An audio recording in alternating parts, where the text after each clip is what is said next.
Hello, Yates County and beyond. Welcome back to another episode of Invasive Species Friday. Through this short weekly podcast, we at the Yates CCE hope to bring you information about the invasive species you may see around this county.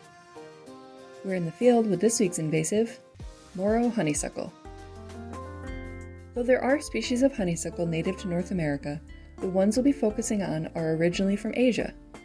There are several non-native varieties throughout the Finger Lakes region, and we highly recommend learning how to differentiate the invasives from the native species. However, only one species has been confirmed in Yates County. We do want to stress that the lack of a report does not necessarily mean the other species are not present, only that there is a lack of data. Anyway, today we will be discussing Moro honeysuckle, a type of exotic bush honeysuckle. This herbaceous shrub was originally brought over for ornamental and horticultural purposes in the late 1800s, and then it escaped cultivation. It's now confirmed in most states east of the Mississippi River, as well as Montana, Wyoming, Colorado, New Mexico, and parts of Canada. In New York, there have been reports of this invasive in all but 3 counties. Bush honeysuckles, including the Moro, thrive in disturbed habitats with lots of light. They tend to invade abandoned fields, pastures, woodlands, and roadsides. Moro honeysuckle, the smallest of the bush honeysuckles, can reach over 8 feet tall and has a higher tolerance for moist soil than the other species, so it can also be found in wetland habitats. Its leaves are opposite and oval, tapering to a wide point. There are little hairs on the underside of each leaf, but not on the upper surface. These leaves bud out early in the spring, often before native shrubs, and they hold on longer into the fall as well. This allows them to grow quicker and shade out other understory plants. In May or June, the plant blooms. The flowers are white to slight pink and tubular, and their stalks are hairy. The red berries grow in pairs around mid to late summer after the plant matures at 3 to 5 years old. These berries remain on the plant through the winter, so they can be eaten by birds or small mammals year-round.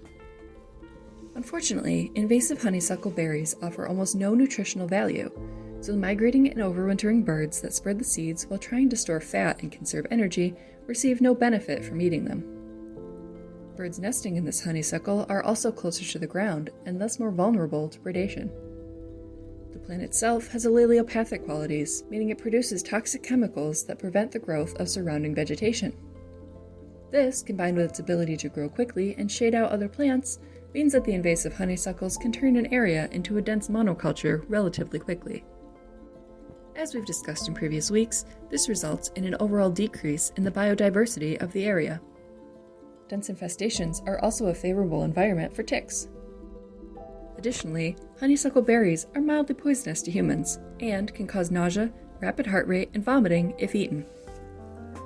To get rid of the invasive honeysuckle, it's best to tackle the plant when it's small.